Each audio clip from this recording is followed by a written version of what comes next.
Bonjour Noura, Bonjour. merci d'avoir accepté de participer à notre appel à projet.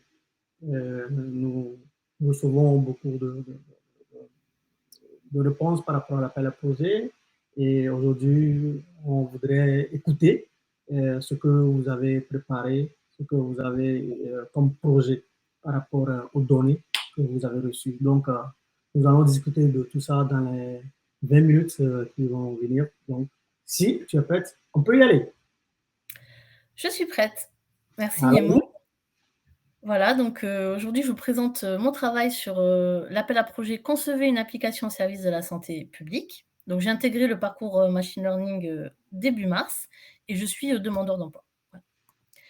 Donc après une rapide introduction, sur le contexte, je vous présenterai donc, mon travail, sur le nettoyage des données, leur analyse et ma proposition d'application, avant de conclure. ok. Donc l'objectif est donc de répondre à l'appel à projet émis par, Santé publique France, qui est de Mhm, proposer une application innovante en lien avec la santé, en se basant sur les données d'Open Food Facts. Donc mhm, Open Food Facts, donc c'est un projet collaboratif, qui a pour but de réunir un maximum d'informations sur les produits, alimentaires, grâce à une application qui permet en fait de récupérer les informations simplement par scan. Donc les données sont en libre accès et c'est mhm, en fait une démarche où le consommateur est vraiment acteur. mhm.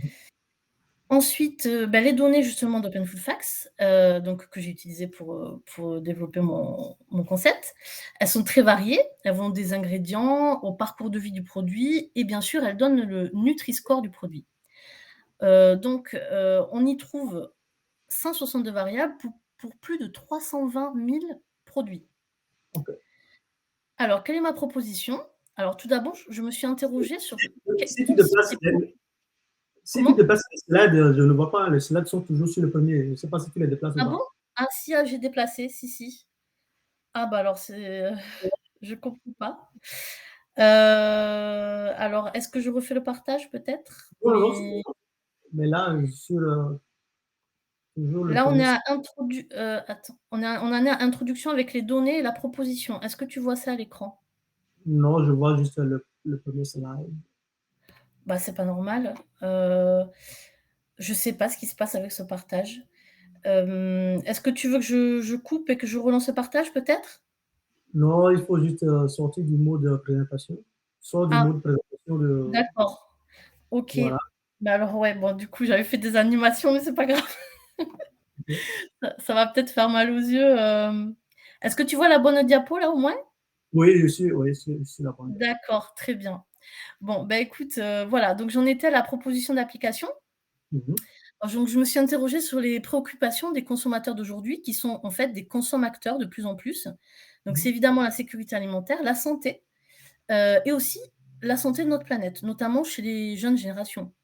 Donc ma proposition, c'est développer une application qui aide le consommateur à se maintenir en bonne santé tout en agissant pour la planète et donc d'allier l'information Nutri-Score à l'empreinte carbone. Donc la partie nettoyage des données. Alors voilà la stratégie, que j'ai proposée, que j'ai réalisée, pardon, pour nettoyer mes données. Donc le pipeline prend en entrée les données d'Open Food Facts. Une première étape de réduction des dimensions par suppression, de certaines variables, donc les variables, vides, donc ce sont les colonnes, hein, celles dont le taux de valeur manquante est trop important, les variables obsolètes, les variables qui apportent un doublon d'information. Ensuite, la deuxième action, c'est, une suppression des individus, donc qui correspondent aux lignes, donc les lignes vides et aussi, les individus qui sont répétés. J'ai pu en cibler grâce, à la variable code qui correspond en fait au gen code. Voilà. Ensuite, l'étape suivante, c'est le traitement des valeurs aberrantes, par, notamment la correction d'erreurs, et la suppression des outliers. Ensuite, donc il y a eu une étape d'ajout de données qui était nécessaire, je vous expliquerai après pourquoi et une étape finale d'imputation, donc pour remplacer les valeurs manquantes. Donc j'ai utilisé la méthode de Kernel Imputer pour, imputer les variables quantitatives. Donc c'est une, méthode qui utilise en fait, la technique, du plus proche voisin Et du coup, voilà, des méthodes, grâce à des données externes ou à des déductions pour imputer les variables qualitatives. Donc j'obtiens ensuite en sortie, un jeu de données, .csv, un fichier, nettoyé, prêt pour l'analyse. Alors les résultats du nettoyage, donc la partie réduction des dimensions a permis effectivement de passer de 162 descripteurs à 20 descripteurs, tout en gardant tout de même, un nombre de produits au-dessus des 320 000.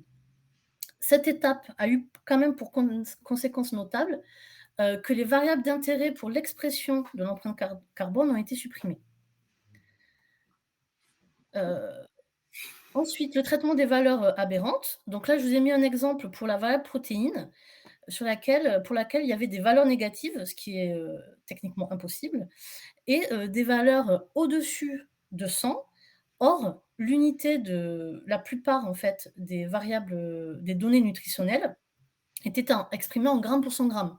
Donc forcément, on ne peut pas avoir, en fait, pour ce type de variable, des données au-delà des 100 grammes pour 100 grammes. Donc ça, c'est un exemple de valeur aberrante, que j'ai pu, détecter. Autre type de valeur aberrante, ce sont les corrections, enfin des erreurs de texte, donc que j'ai corrigées. Je vous en ai mis un exemple ici. Donc c'est vraiment des erreurs de syntaxe, des majuscules, des tirets, mais finalement, j'ai dû réunir donc, par exemple, 2 à 2 ces catégories-là. Alors l'ajout de données, donc je vous disais tout à l'heure que l'étape de réduction des dimensions entraînait la perte de variables essentielles pour exprimer l'empreinte carbone. Mhm. Hem, alors à ce stade de l'analyse, j'ai pu effectivement sourcer, des données externes, issues d'une publication, qui avait en fait pour objet d'étudier l'impact environnemental, d'un certain nombre de produits alimentaires, de la production jusqu'au consommateur. Donc c'est une publication qui a été publiée donc, dans Science en 2018, et elle m'a permis en fait de créer 2 nouvelles variables, l'empreinte carbone, donc c'est une variable quantitative, et le carbon score issu de l'empreinte carbone, donc qui est sa version qualitative. Alors, donc je vous parlais effectivement de cette publication. Elle est basée en fait sur l'étude des produits issus de plus de 38 000 fermes réparties dans le monde entier. Et elle, en fait, elle étudie, plus de 40 produits, avec toutes les étapes donc du cursus, du produit. Donc là, vous avez en fait un diagramme, des résultats obtenus, où on voit qu'en fait, ils ont, exprimé l'empreinte carbone en kilogrammes de CO2, par kilogramme, d'aliments, pour, un certain nombre, enfin par catégorie de produits, et à chaque étape. Donc vraiment de la fabrication, au process de la ferme jusqu'au process de fabrication, en passant par le transport et au packaging. Voilà, donc c'est en se basant sur, ces données-là que j'ai créé les 2 variables dont je vous parlais précédemment. Ok. Voilà. Ensuite, l'étape d'imputation. Donc comme j'ai dit tout à l'heure, pour les variables quantitatives notamment, j'ai utilisé Canyon Imputer. Donc la qualitative donc par déduction, ou grâce aux données externes. Donc là, je vous ai mis un copier-écran, effectivement du taux de valeur manquante. On voit que tout est à 0 sauf pour Penance groupe 1 que j'ai laissé tel quel, donc avec un taux de valeur, manquante moyen à plus de 71, pour éviter en fait de créer de la fausse information, pour ne pas il était impossible pour moi d'inventer ou de deviner les catégories, des produits, par une méthode, quelconque. Donc j'ai préféré les laisser, tels quels. Alors, on va passer maintenant à la partie analyse. Alors le pipeline, voilà, pour ma stratégie d'analyse, donc il prend en entrée les données nettoyées. Il y a une première étape d'analyse univariée. Alors pour les variables catégorielles, j'ai réalisé une analyse graphique, complétée par, une analyse des tableaux de fréquences et des fréquences cumulées. Pour les variables quantitatives, là aussi une analyse graphique, complétée par une analyse à tendance centrale, par comparaison des médianes et moyennes, ainsi que, l'analyse à mesure de forme avec le calcul du squeeness et du kurtosis. Donc, le kurtosis, permet, d'apprécier le degré d'aplatissement, de la distribution, Mhm. et le squeeness, lui, permet d'apprécier c'est une mesure d'asymétrie, en fait, de la distribution. Ouais. Voilà, après pour l'analyse bivariée, donc pour les quantitatives, j'ai réalisé des heatmaps de corrélation, des pair plots et des calculs de coefficients de corrélation notamment. Pour les qualitatives, j'ai réalisé des tables de contingence, des heatmaps des différences entre les effectifs calculés théoriques, ainsi que des key d'indépendance. Et pour les mixtes, donc j'ai réalisé une analyse graphique, des box plots, voilà, les conclusions ont été confirmées par de l'ANOVA à un facteur. OK. Voilà. Après pour la dernière étape, donc j'ai réalisé une analyse multifactorielle qui a pour but en fait d'étudier, les relations entre les variables en simplifiant, finalement les données. Donc pour cela, j'ai réalisé une analyse en composantes principales qui permet en fait de réduire les dimensions, grâce au calcul de nouvelles, variables à partir des variables, existantes. Voilà, donc je vous présente, les résultats pour, l'analyse univariée des variables catégorielles. Donc là, vous avez la distribution, des, PNS groupe 1, donc des catégories de produits. On voit que finalement une majorité du produit du jeu de données sont inconnus. Vient ensuite, une, part non négligeable, des snacks, sucrés, voilà. Et ensuite on a, le reste des des catégories qui sont correctement représentées avec tout de même les snacks, salés et les sauces, qui sont en fin de distribution, enfin en fin de proportion, pardon. Ensuite, j'ai représenté ici le nutrition grade, donc l'information vraiment une des informations capitales, pour ma future application, donc Mmh. qui s'échelonne de A à E. On voit qu'en fait chaque catégorie est quand même, suffisamment représentée dans le jeu de données pour avoir des analyses, intéressantes. OK. Et en et enfin le carbon grade. Donc le carbon grade, donc c'est une variable que j'ai ajoutée à partir des informations, extraites de la publication et en fait, là aussi on retrouve 5 niveaux avec le niveau intermédiaire C3 qui est le plus, représenté, sur ce jeu de données. Ensuite, l'analyse univariée des variables quantitatives. Alors là, je vous ai mis 2 exemples de ce que j'ai observé, en analysant, toutes les variables. Mmh. Alors, il y a deux types de variables qui se dégagent. Donc soit des distributions homogènes, des variables qui suivent une distribution homogène, avec, on peut le voir, une médiane et une moyenne assez proches, un squeeness, et un kurtosis proches de 0 et des distributions plutôt hétérogènes avec des moyennes et une moyenne et une médiane assez éloignées, et du coup, un squeeness et un kurtosis, positifs, donc qui témoignent en fait, d'un décalage vers la gauche et de quelque chose, de moins aplati finalement qu'une gaussienne. Ensuite, c'est là où ça va faire un peu mal aux yeux parce qu'on n'a pas l'animation, mais c'est pas grave. Hem, j'ai réalisé une heatmap des corrélations. Alors, ce qui à retenir finalement, c'est que la variable Nutri-Score, donc variable quantitative, elle est, très bien, enfin, elle est assez bien corrélée avec, 5 variables nutritionnelles. Donc, on a les graisses notamment et le sucre, les sucres, et aussi avec l'énergie. Donc ça, c'est effectivement quelque chose qu'on attendait parce que effectivement, le Nutri-Score, a été élaboré en se basant sur la composition nutritionnelle des produits. Autre chose, l'énergie, donc qui est corrélée avec, finalement les variables nutritionnelles les plus riches. On retrouve les graisses et les sucres et aussi un peu les protéines.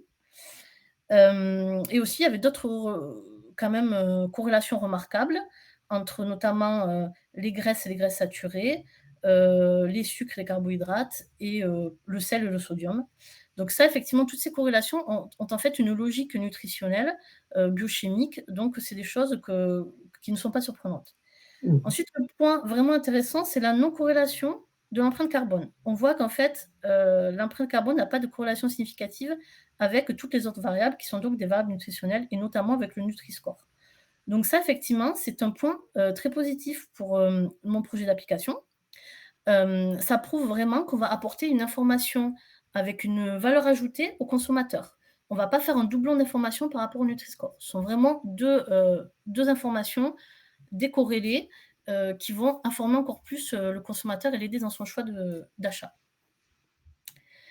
Ensuite, les analyses bivariées. Donc là, je vous ai mis un exemple pour le NutriGrade. Mmh. Donc l'effet du NutriGrade sur, Le Nutri-Score, donc je rappelle que le Nutri-Grade, c'est la version, on va dire, qualitative du Nutri-Score. Donc OK. là, on retrouve finalement, les échelons que j'ai réalisés. Donc c'est tout à fait logique, hein, on voit bien que le niveau ah non, ça c'est pas je dis n'importe quoi, j'ai confondu avec, Carbon Grade, pardon. Donc le Nutri-Grade, c'est bien une, une variable issue du jeu de données et qui dépend du Nutri-Score. Ça, c'est logique. Donc effectivement, on retrouve, les Nutri-Grade, A avec des Nutri-Score les plus bas et effectivement les Nutri-Score, les plus élevés sont bien du niveau E. Voilà. On retrouve aussi cette logique avec, l'analyse par rapport à l'énergie. On voit bien que, bah, plus un produit va apporter de l'énergie, plus il va avoir un Nutri-Grade élevé et donc effectivement, ce sont des observations que j'ai pu, confirmer avec mon test ANOVA. Voilà. Donc j'ai refait la même chose entre le Nutri-Grade et certaines variables nutritionnelles, fortes, on va dire, riches, comme les graisses et les sucres et on retrouve Mmh. les mêmes tendances à avoir les produits, les plus chargés en graisses et en sucre, dans les niveaux les plus élevés du Nutri-Grade. Ensuite, là, je vous présente aussi, les résultats, bivariés entre variables qualitatives avec les heatmaps, donc qui vont refléter les différences entre les données, enfin les effectifs calculés, les effectifs théoriques.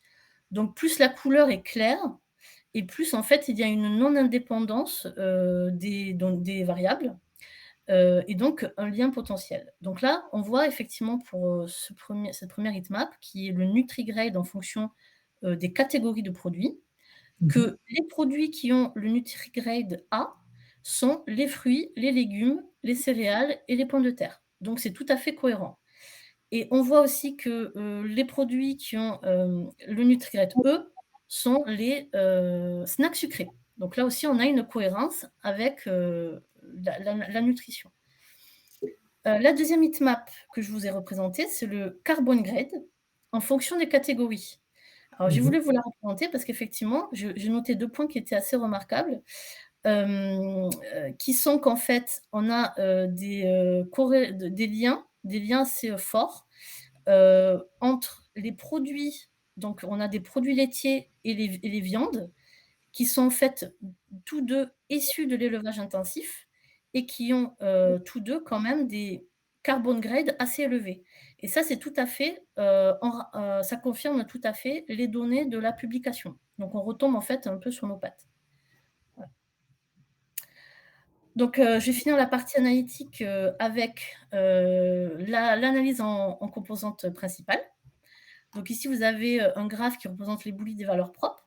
Là, l'idée, c'était de voir effectivement que les 3 premières variables, «synthétiques» entre guillemets, elles représentent, un peu plus de 50 de l'inertie en fait totale, donc de la variabilité totale. Et Mmh. ensuite, quand on analyse, les projections, les vecteurs, pour chaque, variable et leurs projections, on se rend compte qu'en fait, on a un groupe qui, réunit, les graisses, les sucres, l'énergie et le Nutri-Score et qui sont en fait fortement, qui sont les plus corrélés positivement avec le premier axe.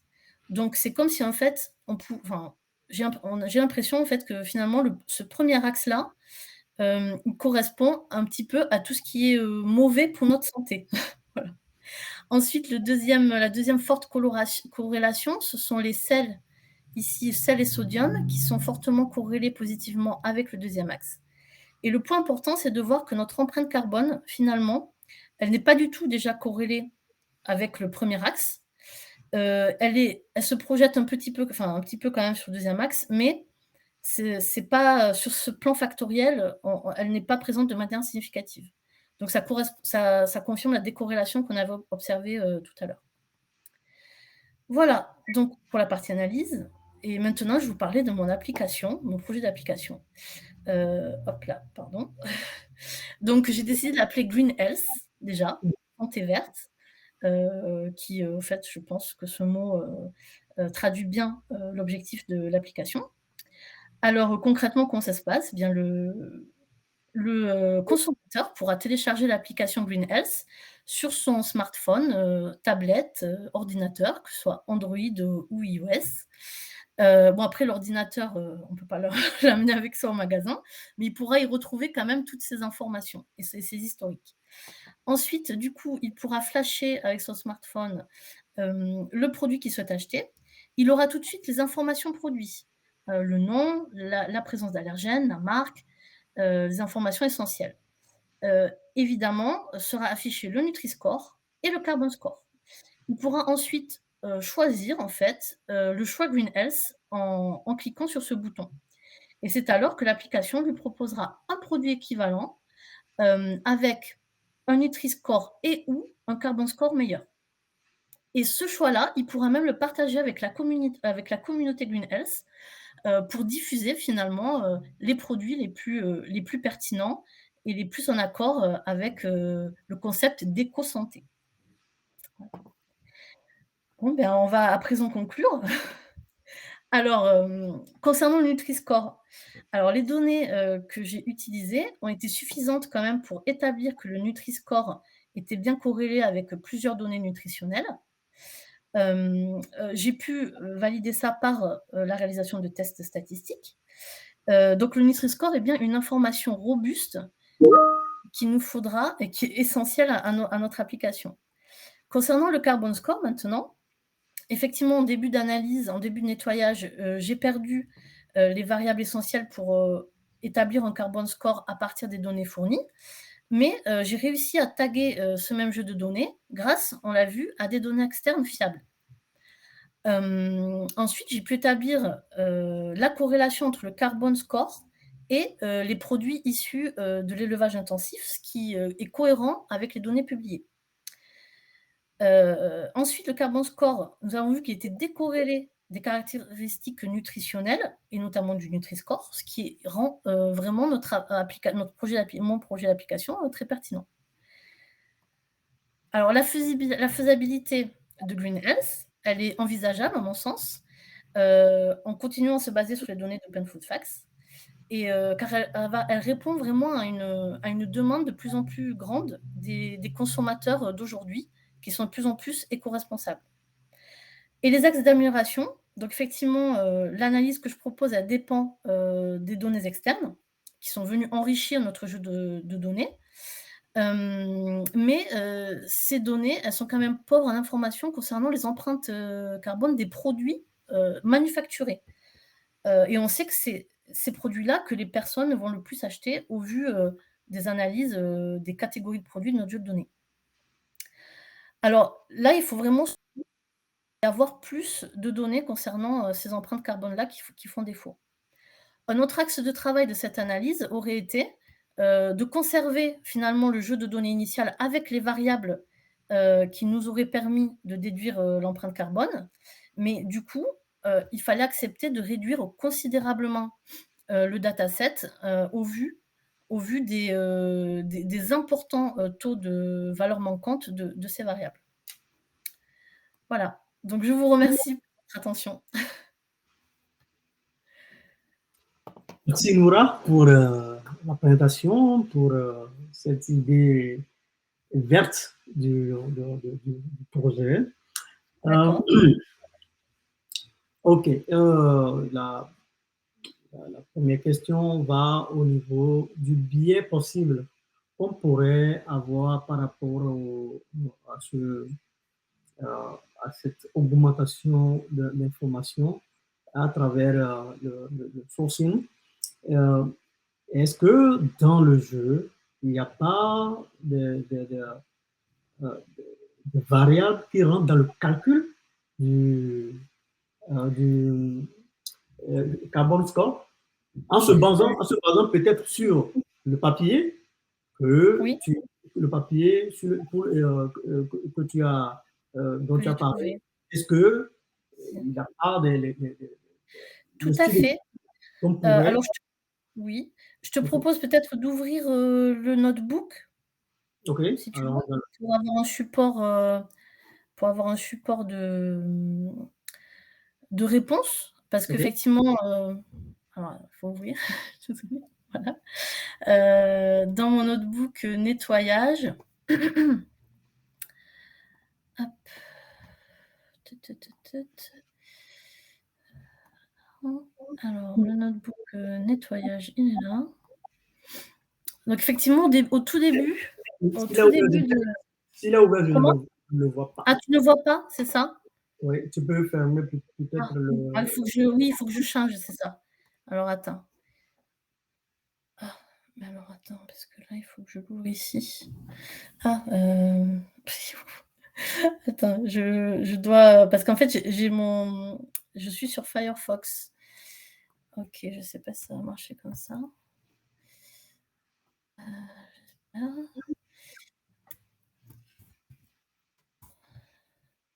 non, ça ne marche pas. Parce qu'en fait, j'ai mon navigateur, par défaut qui est Firefox, donc il faut que je change mon navigateur par défaut, je pense. Comment on fait ça? Parce qu'en fait, l'outil de visio ne marche pas sur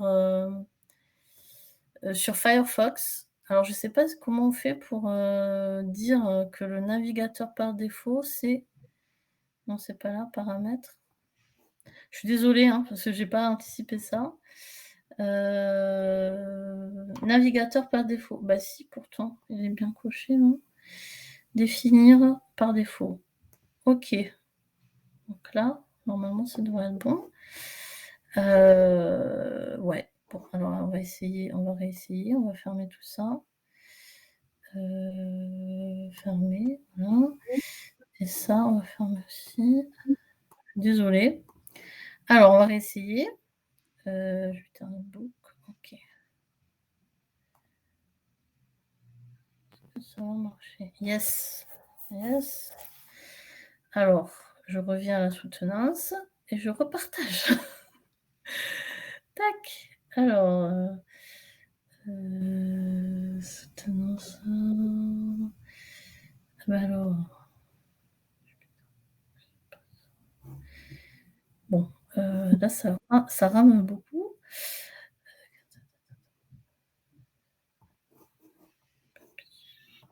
Je vais y arriver, je vais y arriver. Voilà, c'est ça. Donc, si on revient dans la fenêtre de partage, soutenance. Attends, je vais refaire partager, partager, fenêtre.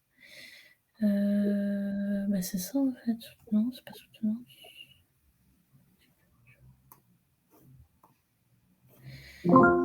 C'est pas ça. Il veut pas me partager mon notebook. Alors,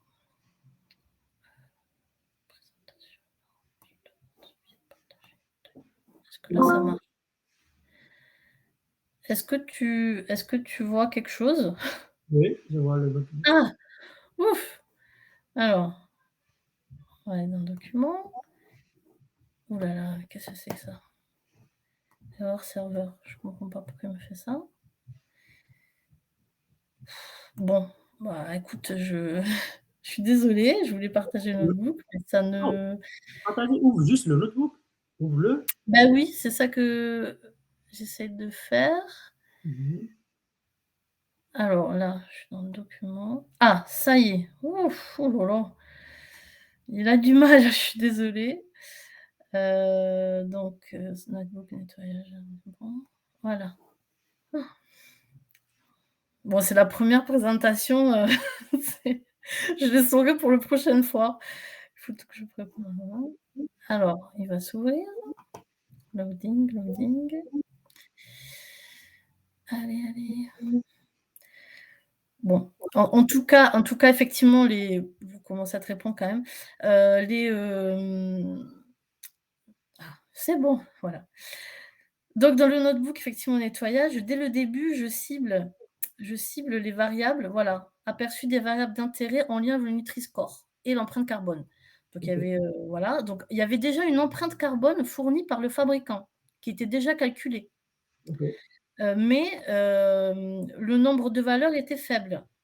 Il n'y avait que 268 produits pour lesquels on avait cette information. oui. Voilà. Après, il y avait le pays d'origine des ingrédients, le Mhm, pays de fabrication, le pays aussi du 1er enfin, les coordonnées du premier conditionnement mhm. et le pays de vente. Donc effectivement, moi, en début de travail, je pensais déjà utiliser ces, variables-là pour, établir, pourquoi pas, des seuils de distance Mhm. ou en me basant aussi sur les catégories de produits et en essayant de quand même de trouver, parce que là, les données de la publication, il n'y a pas que la distance. Il y a Mhm. aussi le mode de fabrication. On voit même dans l'article que ce qui est le plus créateur finalement d'empreinte carbone, c'est la fabrication, vraiment au niveau de la ferme. C'est pour Ok. ça que les produits, protéines, viande, produits laitiers et cetera, qui en fait sont maintenant la plupart du temps associés à l'élevage intensif, ce sont ces Mhm. produits-là finalement qui ont le plus fort taux, hem, d'empreinte carbone en fait. Donc hem, donc effectivement, oui ça c'est quelque chose que j'avais ciblé si c'était ça ta question. Au début, dès le début, en fait. Mais après avec, le nettoyage, bah, ces données ont disparu, parce que j'ai mis un seuil à 74 Mhm. pour supprimer, en fait, les données qui avaient trop de valeurs manquantes. Voilà, je Est-ce me qu'on suis peut, retrouvée au final avec ça. Oui? est-ce qu'on peut regarder le code des analyses? Le code des Oui, analyses? bien sûr. Alors, le notebook analyse, il est là.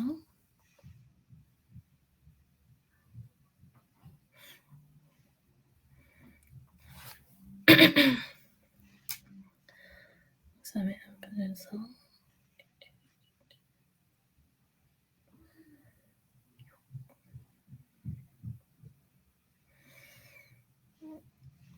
Ah, il souffre là. Attends.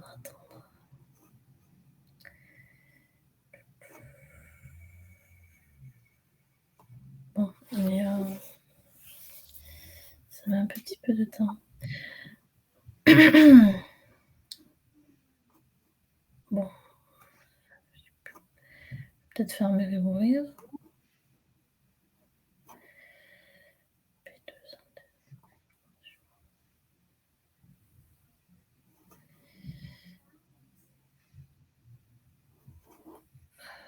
Oui, alors là, ça rame beaucoup. Ouais, ça.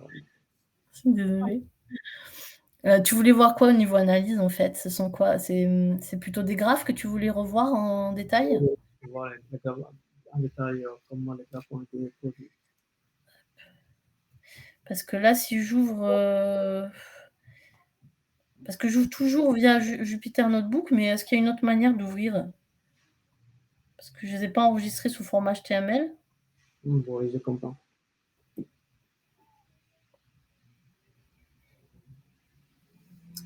Allons au niveau de l'analyse et montre-moi comment tu as ajouté Oui. l'information. Ah bah alors l'ajout, et Oui, c'était au niveau je l'ai mis dans le notebook nettoyage en fait.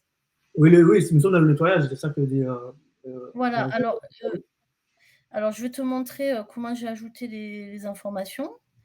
Alors où est-ce que c'est? Ça doit être plus bas. Ouais, c'est beaucoup plus bas. Recherche de répétition, c'est plus bas. En fait, je l'ai fait, avant imputation Ok. pour, pouvoir, prendre en compte ces données-là dans l'imputation des valeurs manquantes. Mhm. Alors excuse-moi, ça va faire mal aux yeux là. Où est-ce que ça en est? Donc là, c'est alors du coup, j'ai dû le faire avant l'imputation. Est-ce que c'est Non, il y a l'imputation. Je viens de voir l'imputation. voilà, ajoute des informations relatives. Est-ce que tu vois là à l'écran? Oui, oui, oui. Mhm. Voilà. Donc en fait, j'ai créé un dictionnaire pour, Mhm. associer à chaque catégorie de produits, donc c'est la variable PNNS groupe 1. J'ai associé à chacune de ces catégories, heu, l'empreinte carbone qui est en fait issue des données, publiées. Ok. Voilà. Mhm. Et ensuite, du coup, bon, j'ai appliqué ça à tout le jeu de données. Et ça m'a donné en fait effectivement une répartition de ces données, donc qui était, ma foi, bon, on dirait plus une variable discrète effectivement parce que j'ai pris les valeurs, c'était des valeurs fixes par catégorie. Donc Oui, on c'est c'est ça, comme c'est des ça, réguliers. si on prend les variables, c'est ça le Voilà, donc c'est ça effectivement le problème que j'ai un peu avec oui, cet je ajout suis parce que d'accord parce que ça fait des données qui sont ouais, presque, presque discrètes qu'on ajoute. c'est Et ça. donc, Oui, oui, tout à fait.